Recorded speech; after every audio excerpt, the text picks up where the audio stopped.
हमारे पास कंटेंट क्या आता है कि किसी भी स्प्रिंग को उसकी नेचुरल स्टेट से क्या किया जाए, एक्सटेंड किया जाए या कंप्रेस किया जाए। एक्सटेंड किया जाए तो रिस्टोरिंग फोर्स अपोजिंग डेवलप होती है, जो कि आपके शेप को रिगेन करने में हेल्प करती है। ये restoring force opposite in the direction of elongation होती है। अगर मैं कंप्रेस करता हूं तो क्या हो जाएगी, ये रिस्टोरिंग फोर्स बाहर की तरफ को आ जाएगी, ये भी कंप्रेशन को अपोज कर जाएगी। तो हमारे पास रिस्टोरिंग फोर्स किसके बराबर है, this is equal to minus of K X. इसका ग्राफ कल हमने देखा था, बताओ इसका ग्राफ कैसा आया था। इसका ग्राफ हमारे पास कैसा आया था, इसका ग्राफ हमारे पास कुछ ऐसा है, ये मेरे पास एफ है, ये मेरे पास एक्स है, और ये हमारे पास यहाँ पे ग्राफ है। ये ग्राफ स्पेशली किस ऑब्जेक्ट के लिए है, ये हमारे पास ग्राफ स्प्रिंग के लिए है। और स्प्रिंग की कौन सी प्रॉपर्टी को बता रहा है कि स्प्रिंग के अंदर एक फोर्स डेवलप होती है। स्प्रिंग फोर्स ये तब डेवलप होती है जब आप स्प्रिंग को क्या करते हो, शाबाश बताओ, इलोंगेट करते हो, या आप स्प्रिंग को क्या करते हो, कंप्रेस करते हो। स्प्रिंग को कंप्रेस करते हो तो ये रिस्टोरिंग फोर्स उसकी शेप को ओरिजिनल लेके आने की कोशिश करती है। इलोंगेट करते हो तो ये स्प्रिंग फोर्स इसको दोबारा नॉर्मल स्टेट में लेके आने की कोशिश करती है। और के हमारे पास क्या है, spring constant. Nature of the spring और स्प्रिंग की लेंथ पे डिपेंड करेगा। मैं आपको एक क्वेश्चन बताता हूँ और क्वेश्चन करके देखते हैं। इफ अगर दिस स्प्रिंग, आप अपनी कॉपी ओपन करके देखिए, if this spring constant is, if this spring constant is, अगर मेरे पास स्प्रिंग कांस्टेंट किसके बराबर है, is 800 newton per metre, 800 newton per metre. Calculate restoring force develop, calculate restoring force develop, restoring force developed, calculate the restoring force developed when, जब हमारे पास when the spring is elongated by, the spring is elongated by, the spring is elongated by, the spring is elongated by 20 centimeter, the spring is elongated by the 20 centimetre. जो spring है वो हमारे पास elongate हो जाता है 20 centimetre. Solution, हमारे पास यहाँ पर रिस्टोरिंग फोर्स किसके बराबर होती है, माइनस के एक्स, माइनस ऑफ 800, और x कितने के बराबर है, 20 इंटू 10 की पावर -2। तो हमारे पास ये कैंसिल हो जाएगी, तो restoring force will be equal to -160 Newton.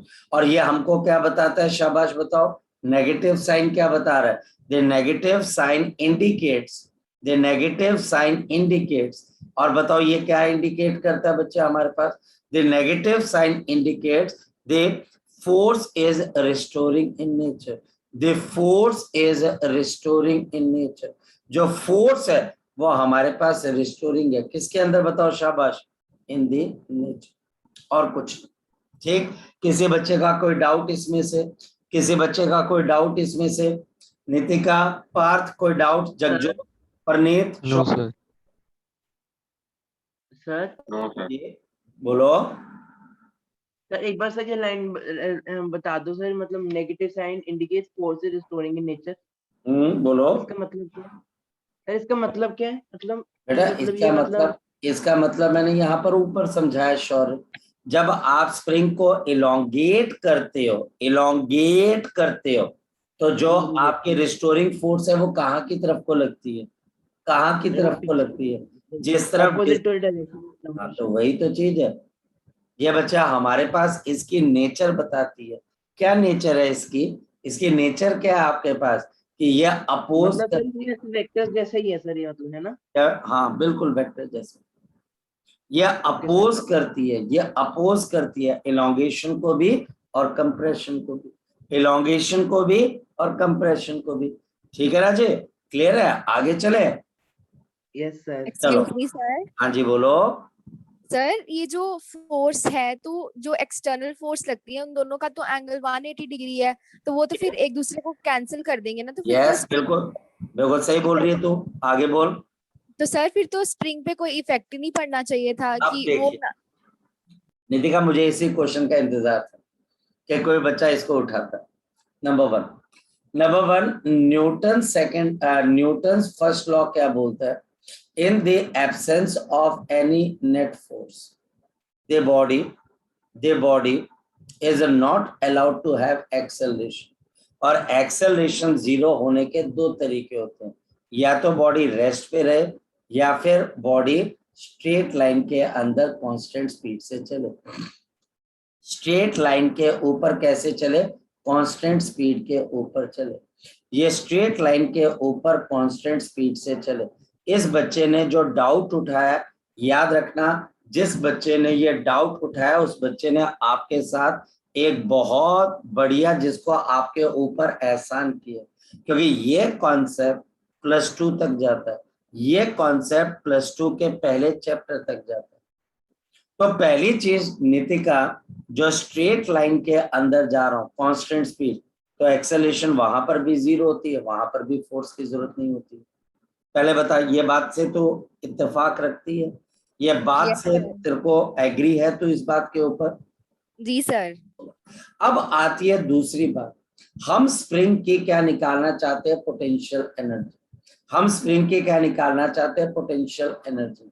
लेकिन हमारे पास रिक्वायरमेंट ये भी है कि हम काइनेटिक एनर्जी को चेंज नहीं करना चाहते। Without changing kinetic energy, without changing kinetic energy, without changing the kinetic energy. ये बात भी ध्यान रखने वाली कि हमको यहाँ पर काइनेटिक एनर्जी को बिल्कुल भी चेंज नहीं करना, क्योंकि अगर आप काइनेटिक एनर्जी को चेंज करोगे तो आपका सारा वर्क डन जो आपके पास है वो पोटेंशियल एनर्जी में नहीं जाएगा, वो थोड़ा बहुत किस में चला जाएगा? काइनेटिक एनर्जी के अंदर। वो थोड़ा बहुत हमारे पास किस में चला जाएगा? काइनेटिक एनर्जी के अंदर।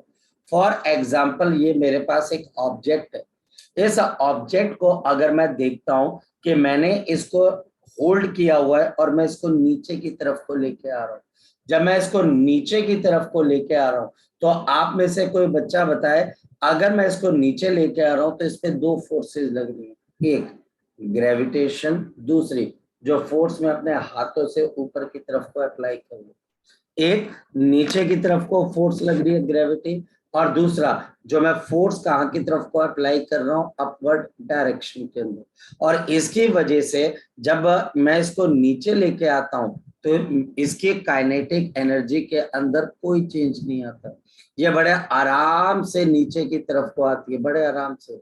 और अगर कोई एनर्जी चेंज हो भी रही है तो वो कौन सी एनर्जी चेंज हो रही है? Potential energy. ये हम जानबूझ के करते हैं नितिका, ये हम जानबूझ के करते हैं, ये हम बड़ा समझदारी के साथ काम करते हैं कि इस पे दो फोर्सेस लगाएं, और ये दोनों फोर्सेस का अपना अपना वर्क डन होता है। नेट वर्क डन जीरो है, याद रखना, नेट वर्क डन जीरो।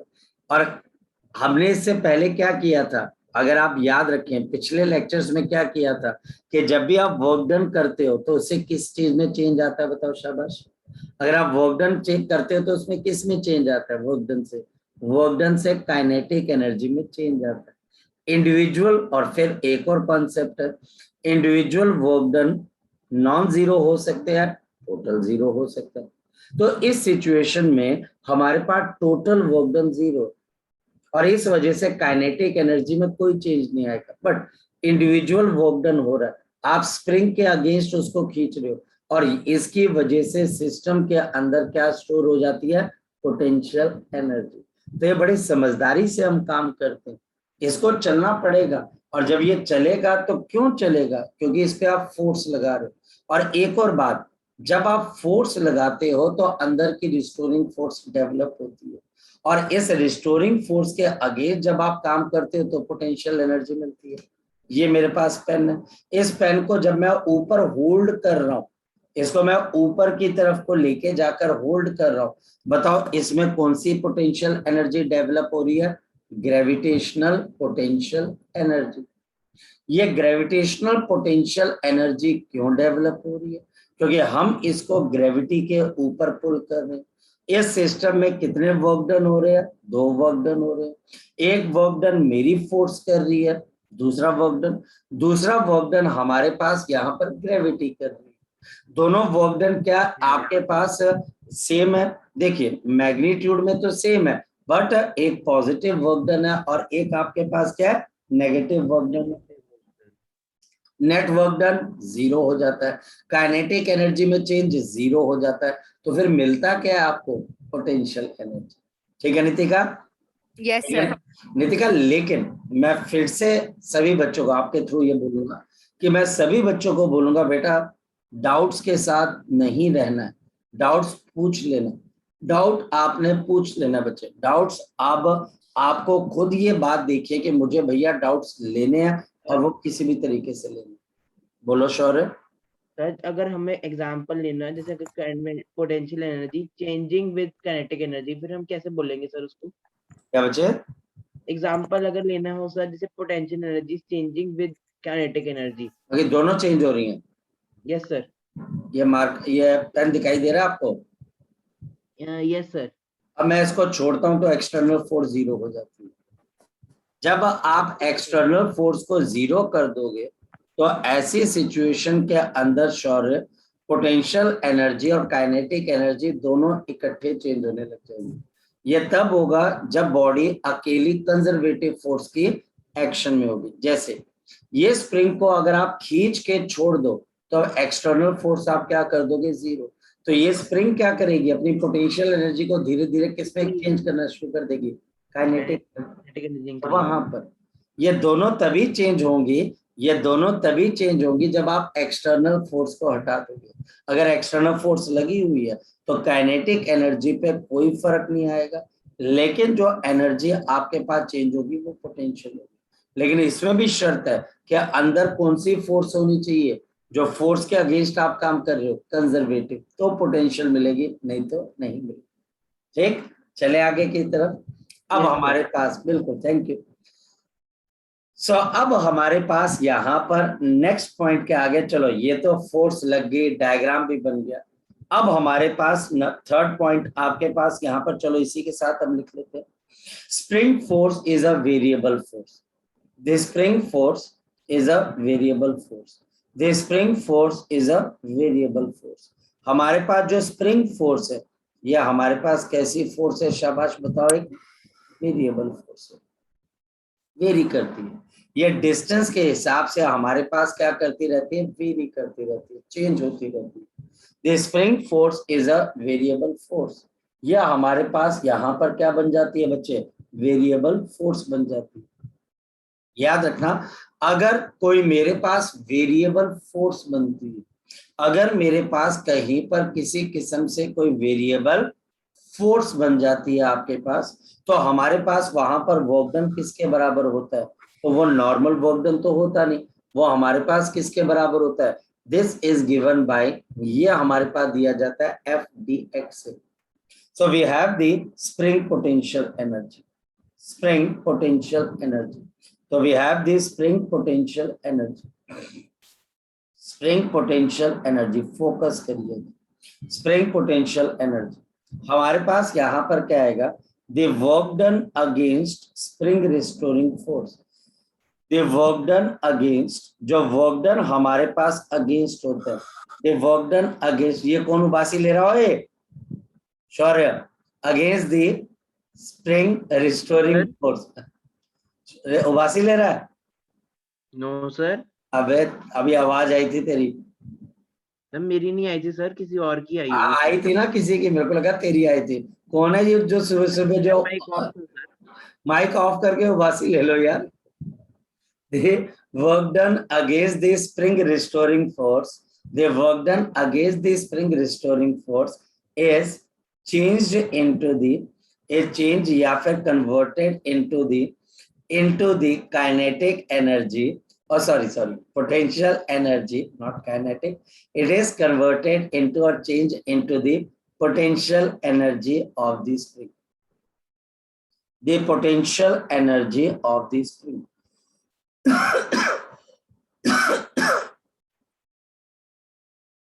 ये हमारे पास potential energy of the spring के अंदर कन्वर्ट हो जाती है। चलते हैं आगे की तरफ। मतलब क्या हुआ, सपोज कि मेरे पास यहाँ पर एक स्प्रिंग आ गया, so I have got this spring, मेरे पास यहाँ पर इस तरीके से आपके पास स्प्रिंग आ गया, और हमारे पास इस स्प्रिंग के लिए इसकी कोई एक सर्टेन लेंथ है, लेकिन हम क्या करते हैं, इस स्प्रिंग को थोड़ा सा एक्सटेंड कर देते हैं ऐसे। अब एक्सटेंड करने के लिए मुझे इस पे क्या लगानी पड़ेगी, फोर्स लगानी पड़ेगी। तो मैं इसके ऊपर एक फोर्स लगा देता हूँ ऐसे करके, मैं इसके ऊपर एक फोर्स लगा देता हूँ, मैं फोर्स लगा देता हूँ। ये फोर्स कौन सी फोर्स होगी, एक्सटर्नल, और इस स्प्रिंग की लेंथ आपके पास क्या हो जाएगी, चेंज हो जाएगी। ये स्प्रिंग की लेंथ हमारे पास चेंज हो जाएगी। आपके स्प्रिंग के अंदर कितने का फर्क आ गया, एक्स का, और यहाँ पर मेरे पास रिस्टोरिंग फोर्स कहाँ की तरफ को डेवलप हो जाएगी, पीछे की तरफ।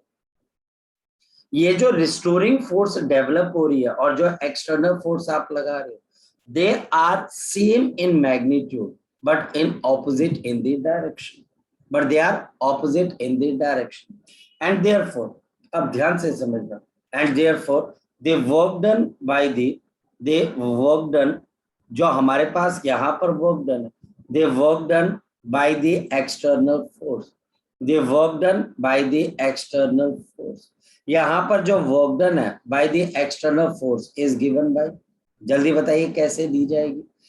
तो हमारे पास क्योंकि वेरिएबल फोर्स है तो एफ एक्सटर्नल इंटू आपके पास क्या आ जाएगा, टी एक्स।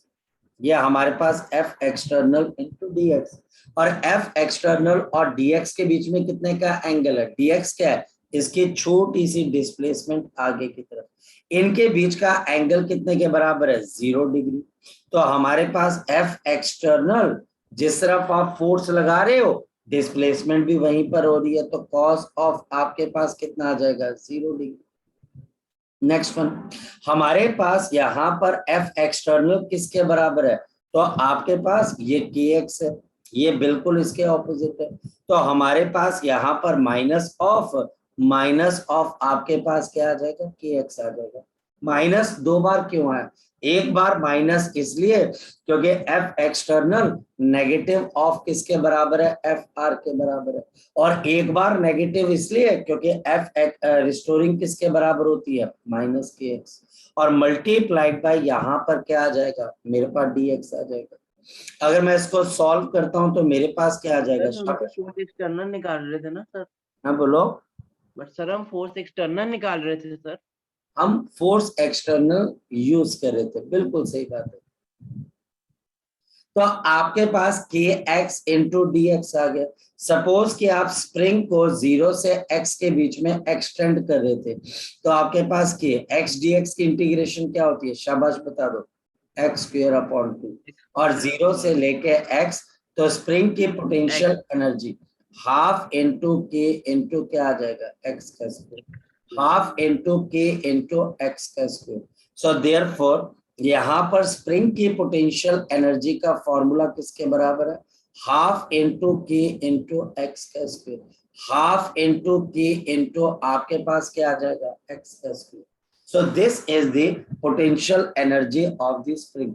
जो भी हम वर्क डन करते हैं वो वर्क डन सारा का सारा स्प्रिंग की पोटेंशियल एनर्जी से आपके पास कन्वर्ट हो जाता है।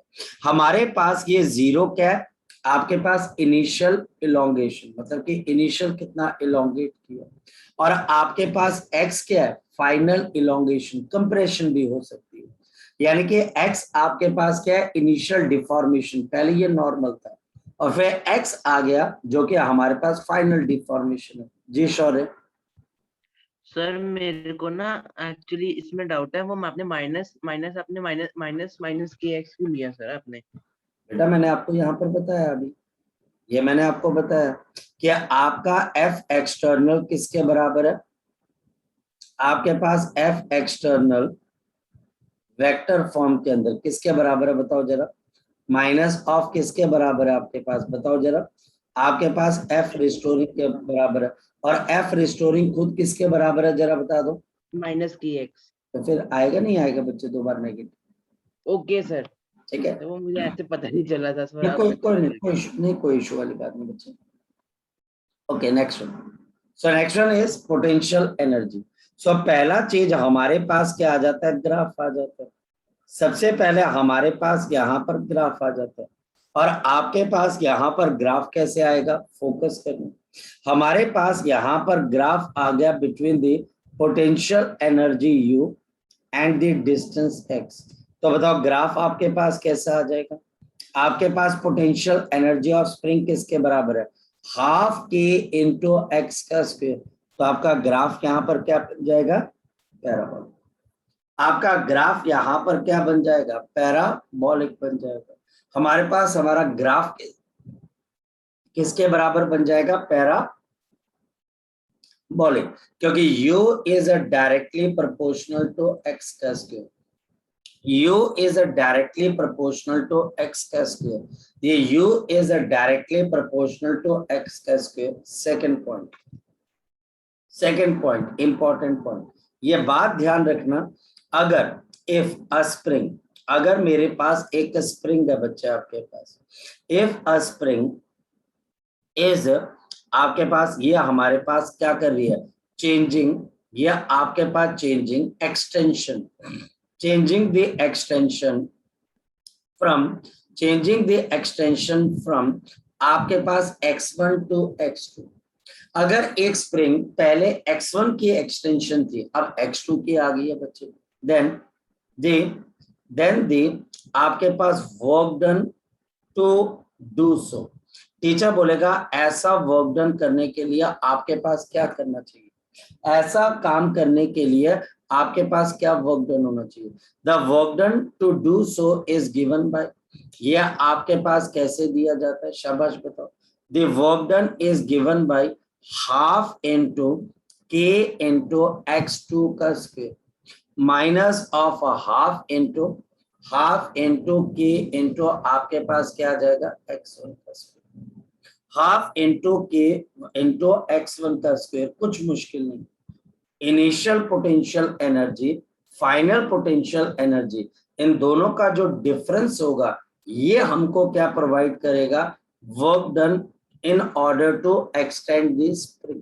कोई ज्यादा मुश्किल चीज नहीं है, ये फॉर्मूले की गेम है। स्प्रिंग से रिलेटेड क्वेश्चन वही बच्चा कर पाता है जिसको फॉर्मूले बहुत अच्छे से लर्न है। इसमें ज्यादा समझदारी वाली बात आती ही नहीं है, यहाँ पर सिर्फ और सिर्फ फॉर्मूलों की बात आती है। कैसे, जैसे फॉर एग्जाम्पल यहाँ पर मेरे पास क्या आ जाता है, इफ, अगर मेरे पास द स्प्रिंग कांस्टेंट इज, अगर मेरे पास एक स्प्रिंग कांस्टेंट है, if we have a spring constant of आपके पास 400 newton per metre, calculate potential energy store, calculate the potential energy store, calculate the potential energy stored when extended by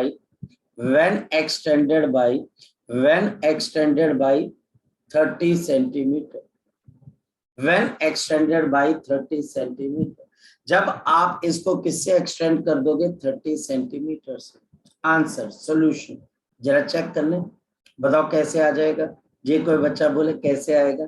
आपकी potential energy का formula क्या होता है, half into के into x का square, ये फॉर्मूला होता है।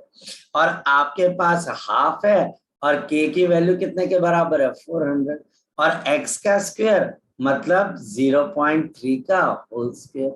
तो हमारे पास 200 आ जाएगा इंटू 0.09 आ जाएगा, और आंसर कितने के बराबर आ जाएगा, शाबाश बताओ, 18 जूल। हमारे पास आंसर कितने के बराबर आ जाएगा, this will be equal to आपके पास 18 जूल के आसपास आंसर आ जाएगा। जी बताएं, ठीक है। Yes sir.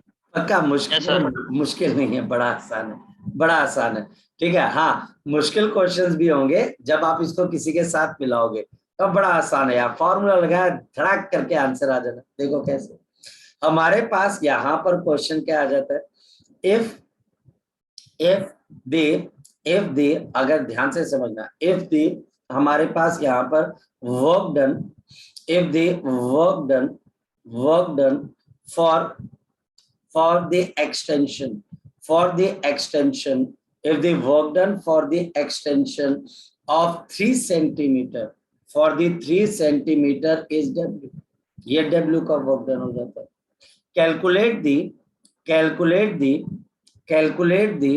calculate the number 1 work done to extend this spring by 5 centimeter, to extend the spring by 5 centimeter, to extend the spring of 5 centimeter. Calculate the additional work done. Calculate the additional work done to perform so. Calculate the additional work done. Calculate the additional work done to perform the above extension. ये दोनों ही question पूछे जा सकते हैं और इन दोनों question के मतलब सेम नहीं, हालांकि प्रॉब्लम सेम है, सिचुएशन सेम है, लेकिन मतलब सेम नहीं. कैसे? सॉल्यूशन बड़ा सिंपल सी चीज है. मेरे पास पहला वर्क डन किसके बराबर है? हाफ इंटू के इंटू 3 सेंटीमीटर का स्क्वायर. मेरे पास यहाँ पर नया वर्क डन किसके बराबर आ गया? हाफ इंटू के इंटू आपके पास कितना आ गया? 5 सेंटीमीटर का स्क्वायर. ये हमारे पास आ गया, डिवाइड कर देते हैं. So therefore the work done W upon W dash, बताओ कितने के बराबर आ जाएगा? 3/5 का होल स्क्वायर आ जाएगा. तो नया वर्क डन कितने के बराबर आ जाएगा? 5/3 टाइम्स ऑफ आपके पास पुराना वर्क डन. हाँ, स्क्वायर भी आएगा भाई. तो ये वर्क डन कितने के बराबर आ जाएगा? 25/9 ऑफ वर्क डन आ गया. 2 पॉइंट समथिंग आ जाएगा. 18 और 18 7 आपके पास 15, तो पॉइंट लगा देंगे 70, तो आपके पास उसके बाद 0.7, तो 2.7 के आसपास ये वर्क डन. तो हमारे पास टीचर क्या बोलता है? Calculate the additional work done for the above extension. अब ये तो पहला आ गया जी. कौन बच्चा बताएगा एडिशनल कितना वर्क डन करना पड़ा? तो W डैश माइनस W, यानी कि आपके पास 25/9 W माइनस ऑफ W, तो ये हमारे पास कितना आ जाएगा? 16/9. तो एडिशनल वर्क डन कितने का करना पड़ा? 16/9 टाइम्स ऑफ W करना पड़ा. 16/9 टाइम्स ऑफ क्या करना पड़ा बच्चे? W करना पड़ा. ये हमारे पास बड़ी सिंपल सी सिचुएशन है जी. अब मैं इस पेज पे अगर आपने कुछ पूछना है यू कैन आस्क, कोई दिक्कत वाली बात नहीं. अगर इस पेज पे आपने कुछ पूछना है तो आप पूछ सकते हो.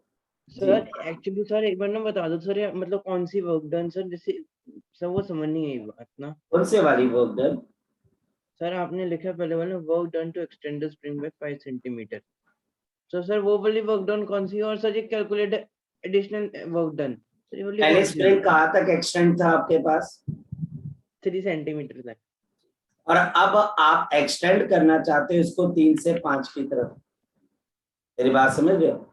Yes 3 sir. से 5 की तरफ. तो वो पहला क्वेश्चन पूछता है कि भाई 5 सेंटीमीटर तक जाने के लिए आपको कितना एफर्ट करना पड़ेगा.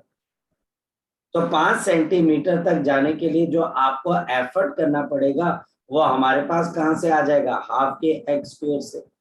ठीक है, क्योंकि आप 3 से कहाँ की तरफ को जा रहे हो? 5 की तरफ जा रहे हो. तो जो वर्क डन आपको करना पड़ेगा वो हाफ इंटू के इंटू आपके पास क्या आ जाएगा? एक्स का स्क्वायर आ जाएगा.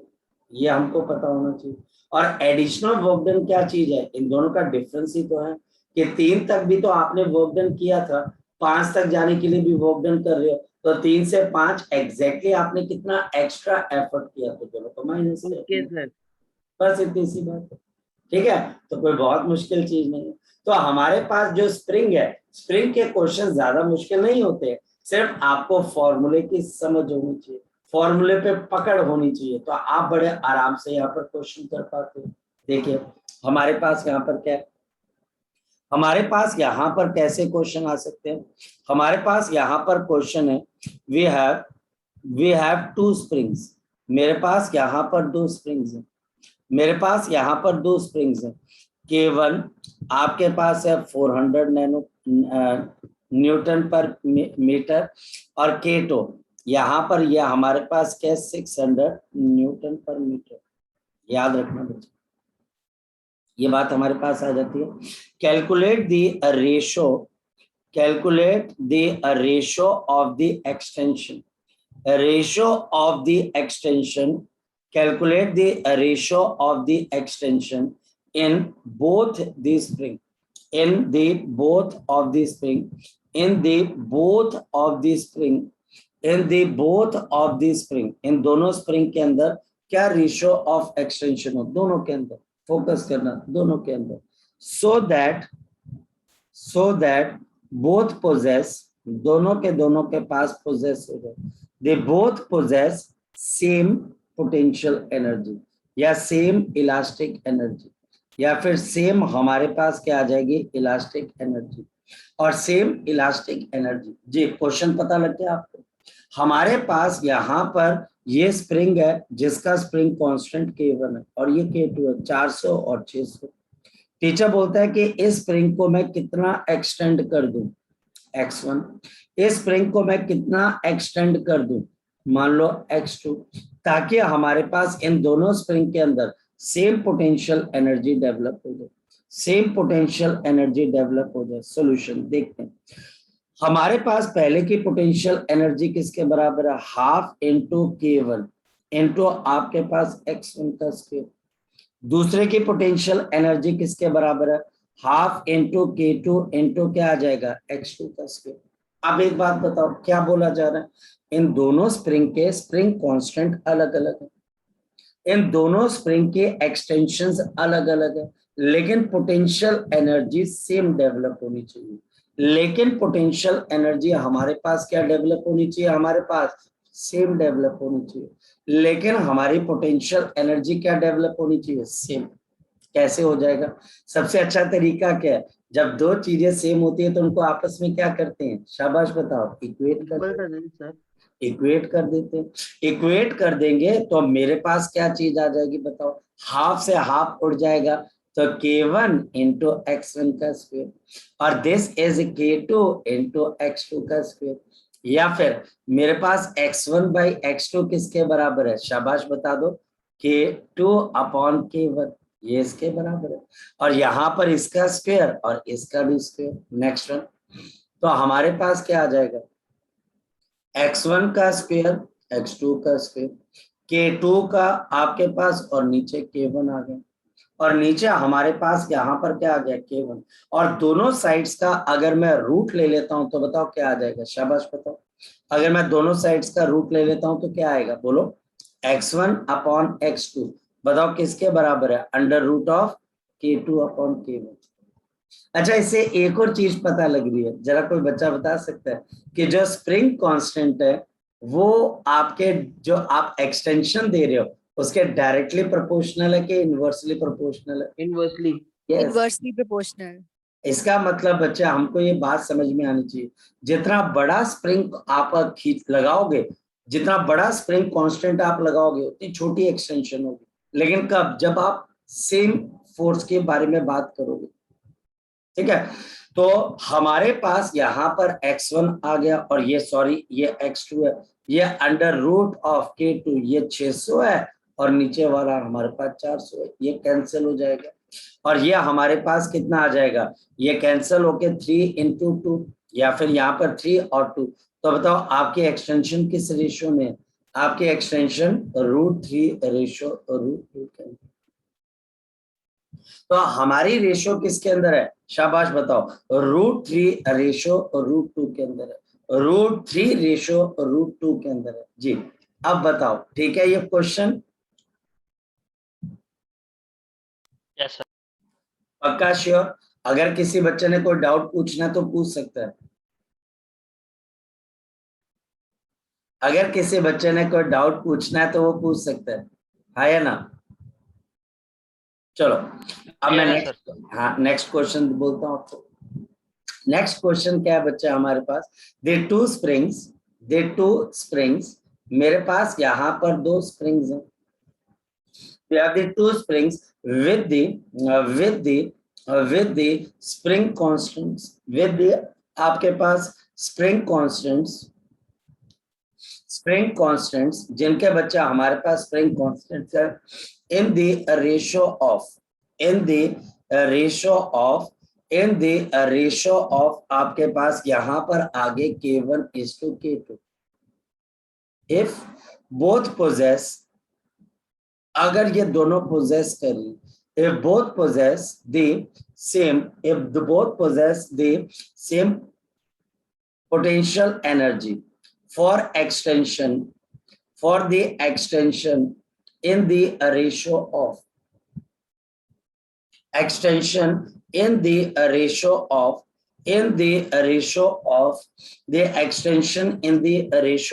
किस रेशो के अंदर है बच्चे 4:3.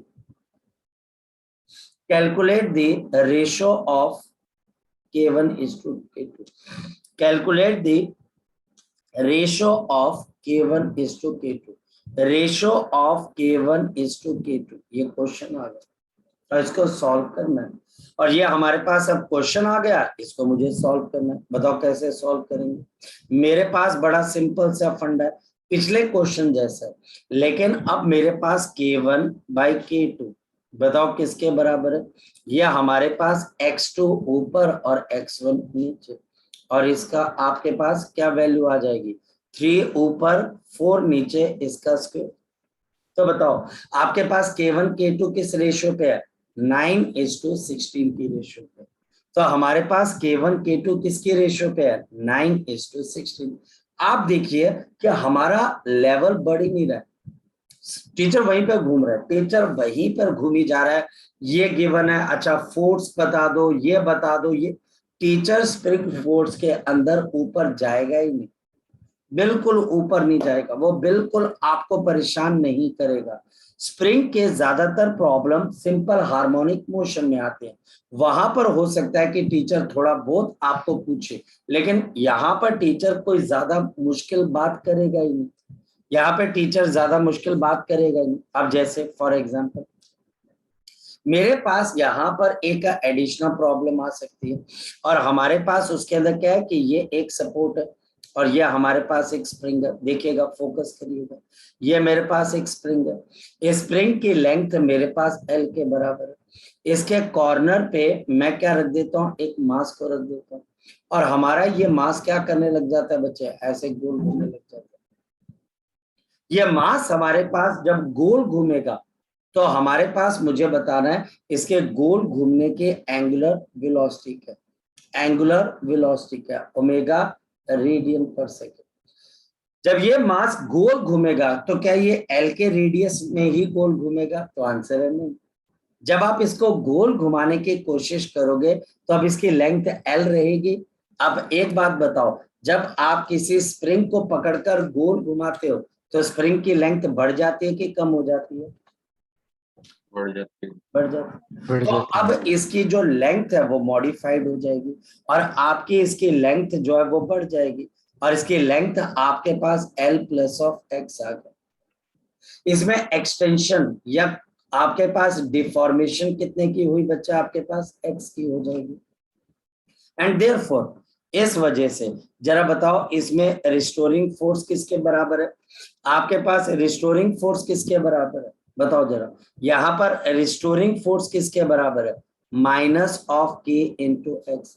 ये रिस्टोरिंग फोर्स जगजोत कहाँ की तरफ को लगेगी, ये रिस्टोरिंग फोर्स जगजोत कहाँ की तरफ को लगेगी, अंदर की तरफ को लगेगी, स्प्रिंग के अंदर, क्योंकि स्प्रिंग बाहर जा रहा है तो ये आपके पास अंदर लग जाएगी.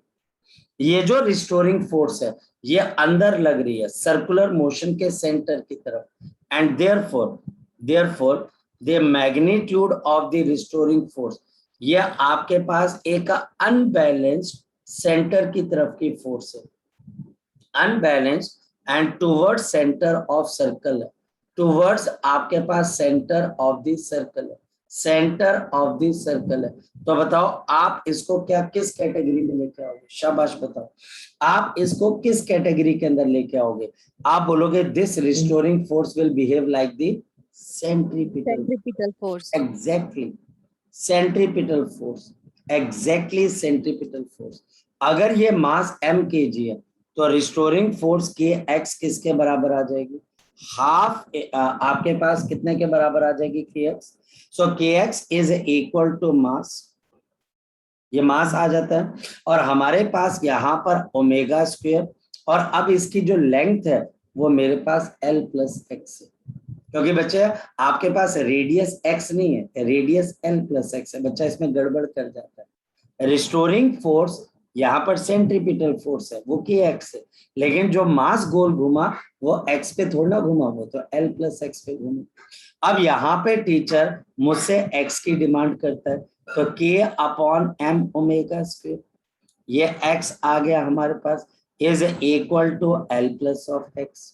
जरा बता दो, यहां पर मेरे पास के, आपके पास omega square, x minus x is equal to L.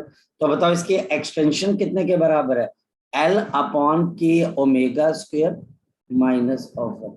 ये क्वेश्चन बड़े अच्छे ढंग से आपको किसी भी एग्जाम में आ सकता है। हालांकि ये हो सकता है कि आपको स्कूल लेवल पे ना आए, लेकिन ये क्वेश्चन काफी अच्छे लेवल का है, और टीचर यहाँ पर ये क्वेश्चन आपको पूछ सकता है, टीचर आपको ये क्वेश्चन पूछ सकता है, याद रखना। लेकिन कॉम्पिटिटिव में आने के आपके पास इसके चांसेस ज्यादा होते हैं। कोई डाउट इसके अंदर से? कोई डाउट इसके अंदर से? सर एक बार ये दोबारा करा दो। बता, क्या बताना बच्चे इसमें से?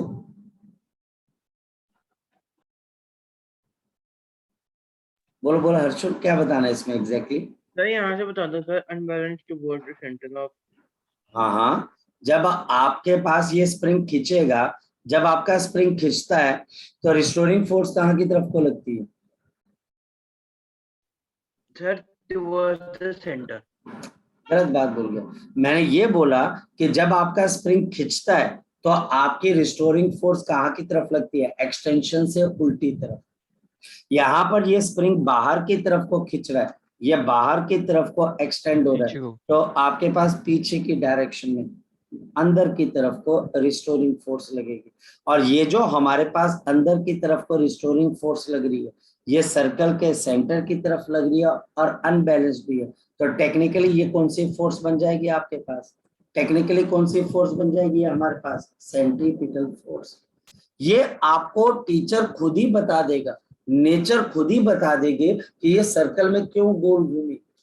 ये स्प्रिंग इसको सर्कल में गोल घुमा रहा है ना, हाँ या ना?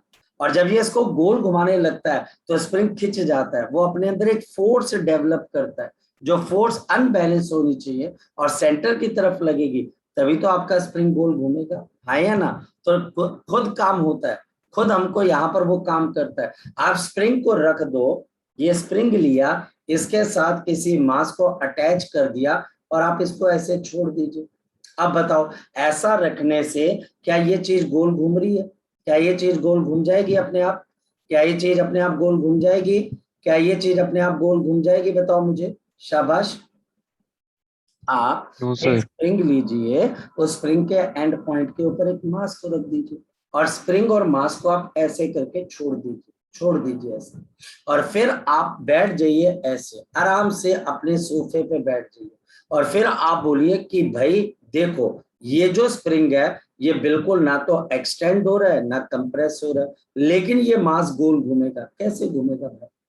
और जैसे आप स्प्रिंग के सेंटर को पकड़कर इसको गोल घुमाते हो, सेंटर पे पकड़कर यहां से आप इस स्प्रिंग को यहां पर होल्ड करिए ऐसे ओ पॉइंट से, और इसको गोल घुमाइए। ये जो मास होता है, ये मास जो होता है ये यहीं पे रहता है कि अब बाहर जाने की कोशिश करता है, बाहर जाने की कोशिश बाहर जाएगा तो स्प्रिंग की लेंथ बढ़ जाएगी कि कम हो जाएगी?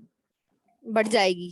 और इसी वजह से अंदर एक फोर्स डेवलप होती है, और वही फोर्स की वजह से, उस रिस्टोरिंग फोर्स की वजह से ये जो मास है गोल घूम रहा है। तो जो अंदर अनबैलेंस्ड फोर्स डेवलप हो रही है उसी को तो हम क्या बोलते हैं? आपके पास बिल्कुल centripetal force.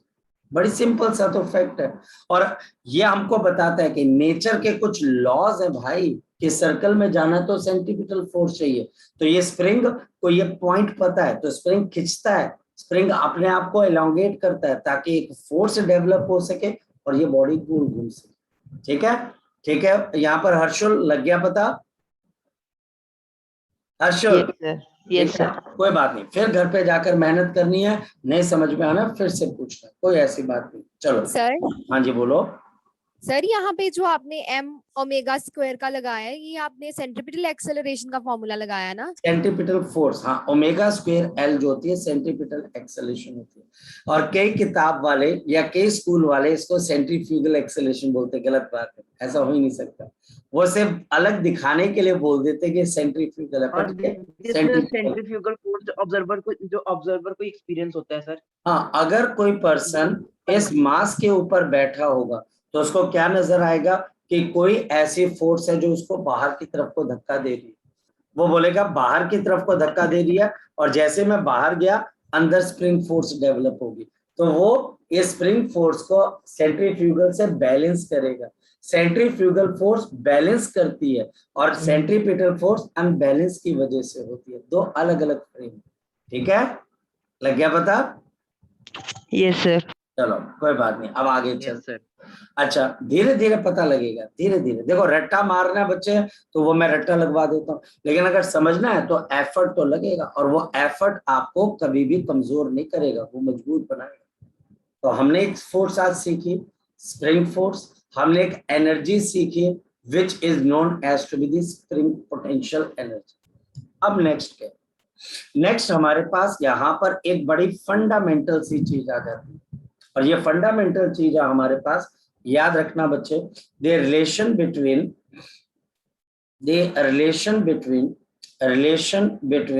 Conservative force and the frictional force. The relation between the conservative force and the आपके पास conservative force and the potential energy. The relation between the conservative force and the potential energy, जरा देखते हैं इसका मतलब क्या।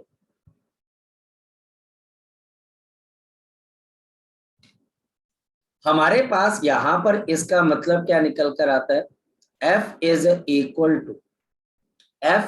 equal to minus of du divided by, आपके पास यहां पर आ जाता है dr। The F is given by minus of du upon dr।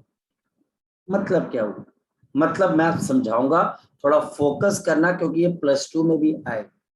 जो भी कंजर्वेटिव फोर्स किसी बॉडी के ऊपर लगती है, ये हमारे पास negative of the change in potential energy with respect to the distance है। ये देखो डिफरेंशिएशन, वेयर जहां पर हमारे पास u is the potential energy, U is the potential energy, जहां पर U हमारे पास क्या चीज आ जाती है? शाबाश बताओ, पोटेंशियल एनर्जी। हमारे पास F यहाँ पर क्या है? The F here is the conservative force. The F here is the conservative force. The F here is the conservative force. Meaning, इस चीज का मीनिंग क्या बच्चा हमारे पास? जरा ध्यान से समझो मीनिंग। du अपॉन dr, इसका मतलब क्या आ जाता है? Variation of potential energy, variation of the potential energy, variation of the potential energy with the distance. इसका मतलब तो यही होता है। du बाई dr क्या है आपके पास? यह हमारे पास है क्या? This is the differentiation of, बताओ शाबाश, ये क्या चीज है? This is the differentiation of क्या है हमारे पास? Potential energy. किसके साथ? With respect to the distance, with respect to the distance. अब एक बात बताओ, मेरे पास ये एक मार्कर है, या ये मेरे पास एक पेन है, अगर ये पेन ऊपर या नीचे की तरफ को जाता है तो इसकी पोटेंशियल एनर्जी सेम रहती है कि डिफरेंट हो जाती है? अगर ये पेन आपके पास ऊपर या नीचे जाता है, ये ऑब्जेक्ट नीचे जा रही है और आपके पास ऊपर आ रही है, इसकी पोटेंशियल एनर्जी सेम रहती है कि अब चेंज होती रहती है? बताओ शाबाश। चेंज होती है, बिल्कुल। और यहाँ पर ये बॉडी डिस्प्लेसमेंट भी कर रही है। अगर किसी बॉडी के पोटेंशियल एनर्जी में चेंज आता है विद रिस्पेक्ट टू डिस्टेंस, इसका मतलब वहां पर कोई कंजर्वेटिव फोर्स काम कर रही है। इसका मतलब वहां पर क्या क्या है बच्चे, कोई कंजर्वेटिव फोर्स काम कर रही है। तो ये आज का आपके पास एक ऐसा पॉइंट है जिसको +1 के अंदर बच्चा या टीचर छोड़ देते हैं। रीजन उनको लगता है यार बच्चों को करना क्या है, स्कूल में किसी ने पूछना नहीं तो हम क्यों करें। लेकिन ये बड़ा स्ट्रांग और बहुत ब्यूटीफुल कॉन्सेप्ट है, पर नेगेटिव क्यों। बच्चा बोलता है चलो सर ये बात समझ में आ गई। इसका मतलब आपके पास क्या आ गया, that is the conservative force is gradient of potential energy. यानी कंजर्वेटिव फोर्स जो है वो आपके पास है is negative of the gradient of gradient of the potential energy. Gradient word का मतलब क्या होता है, जिसमें चेंज आता है विद द डिस्टेंस। जैसे आप में से कोई बच्चा डलहौजी जाता है तो डिस्टेंस के साथ टेम्परेचर चेंज आता है, तो आप बोलोगे ग्रेडियंट ऑफ टेम्परेचर। जैसे आप में से कोई बच्चा माउंट एवरेस्ट पे जाता है तो माउंट एवरेस्ट के ऊपर अगर आप में से कोई बच्चा जाता है तो वहां प्रेशर का डिफरेंस आएगा, तो आप बोलोगे gradient of the pressure is there. Gradient का मतलब होता है डिस्टेंस से, बताने की जरूरत नहीं, डिस्टेंस से चेंज होगा ग्रेडियंट। पर ये नेगेटिव साइन क्यों आ रहा है, जरा मुझे एक बात बताओ। जब मैं ग्रेविटी के साथ नीचे जाता हूं, कंजर्वेटिव फोर्स के साथ नीचे जाता हूं, पोटेंशियल एनर्जी बढ़ती है कि कम होती है? पोटेंशियल एनर्जी कम होती है कि बढ़ती है? ये देखो मैं इसके कम नीचे, होती है सर। और अगर मैं इसको ऊपर लेके जाऊं यानी कि अगेंस्ट द फोर्स लेके जाऊं, बढ़ती है। तो बढ़ जाती बढ़ती है। ये जो ऑपोजिट बिहेवियर, यानी कि ऑपोजिट मतलब आपके पास कि अगर आप फोर्स के साथ चलते हो तो पोटेंशियल एनर्जी कम होती है, अगर आप फोर्स के अगेंस्ट चलते हो तो पोटेंशियल एनर्जी, मतलब कि अगर आप फोर्स के साथ साथ चलते हो तो वो आपकी एनर्जी को कम कर देती है, और फोर्स से ऑपोजिट भागते हो तो वो आपकी फोर्स एनर्जी को क्या कर देती है, बढ़ा देती है। इस ऑपोजिट बिहेवियर की वजह से यहाँ पर नेगेटिव साइन आता है। ये नेगेटिव साइन की, और ये negative sign it is a part of the formulation. ये फॉर्मुलेशन का पार्ट है, ये फॉर्मुलेशन का ही पार्ट है, ये बिल्कुल आएगा नेगेटिव। सो आपके पास potential energy is negative of du/dr। ये आपके पास कंजर्वेटिव फोर्स है, और conservative force is the negative of the gradient of potential energy. Negative sign क्या बता रहा है, along force, along conservative force, अगर आप अलोंग फोर्स चलोगे तो change in potential energy positive होगा कि नेगेटिव होगा, तो आंसर है ये नेगेटिव होगा। और अगर मैं ऑपोजिट टू दी फोर्स चलता हूं तो बताओ पोटेंशियल, आपके पास change in potential energy positive होगी कि नेगेटिव होगी, तो आंसर ये हमारे पास क्या आ जाती है, नेगेटिव आ जाती है। ये हमारे पास यहाँ पर क्या आ जाती है, शाबाश बता दो, नेगेटिव आ जाती है। ये हमारे पास यहाँ पर क्या बन जाती है, शाबाश बता दो, नेगेटिव। मतलब ये बड़ी सिंपल सी बात है, ये बहुत सिंपल सी बात है जो हमें यहाँ पर पता होनी चाहिए। अब यहाँ पर धीरे धीरे अब आप कहाँ की तरफ को एंटर कर रही हो, एक हाई एंड फिजिक्स की तरफ एंटर कर रही हो। अब दोबारा से हमारे पास ये चीज +2 में आएगी, दोबारा फिर से आएगी। जिस बच्चे ने यहाँ पर थोड़ी सी मेहनत की होगी वहां थोड़ी मेहनत कम हो जाएगी, जिस बच्चे ने यहाँ पर मेहनत कम होगी वहां पे डबल हो जाएगी, सिंगल भी नहीं होगी, क्योंकि एक +1 का भी समझना है फिर +2 का भी समझना है। बच्चा बोलता है मैं क्या करूं, मैं दोनों ही नहीं करता, तो नेगेटिव। अब ध्यान से समझो कैसे, एक क्वेश्चन फिर बच्चा आपको मैं फ्री कर देता हूं। क्वेश्चन क्या, ध्यान से, if the potential energy of a body is given by 20 r², कितना बच्चे आपके पास, 20 r², ये आ जाएगा। कैलकुलेट द फोर्स, आपको यहाँ पर फोर्स कैलकुलेट करनी है at r is equal to 2 metre. मुझे फोर्स कैलकुलेट करनी है r is equal to 2 metre पे। सॉल्यूशन, ये हमारे पास फोर्स किसके बराबर हो जाती है, -d/dr ऑफ कितना आ जाएगा, 20r का स्क्वायर। तो फोर्स इज इक्वल टू -20, तो d/dr ऑफ आपके पास r², शाबाश बता दो क्या आ जाएगी, r² की डिफरेंशिएशन कितने के बराबर होती है, 2r, सो -40r। आर की वैल्यू 2 डाल दीजिए, तो फोर्स किसके बराबर आ रही है, शाबाश बता दो। -80 न्यूटन। बस ये काम करना है हमें। ठीक। सो अब आज हमने लास्ट जो पॉइंट है ये बार बार आपको देखना, क्योंकि हम कल इसकी शुरुआत यहीं से करेंगे और कल हम फिर से इसके ऊपर काम करेंगे। और कल हम जो हमारा एजेंडा रहेगा, मैं कल का पहले क्लियर कर दूं, हम कंजर्वेशन ऑफ मैकेनिकल एनर्जी तक जाएंगे। कंजर्वेशन ऑफ कहां तक जाएंगे, मैकेनिकल एनर्जी तक जाएंगे। और उसके बाद ये चैप्टर बहुत छोटा रह जाएगा। फिलहाल आप 1:30 बजे तक का जो टेस्ट है उसकी तैयारी करें, और कोई प्रॉब्लम आए तो मुझे जरूर बताना। चलिए ओके बच्चे, बाय बाय।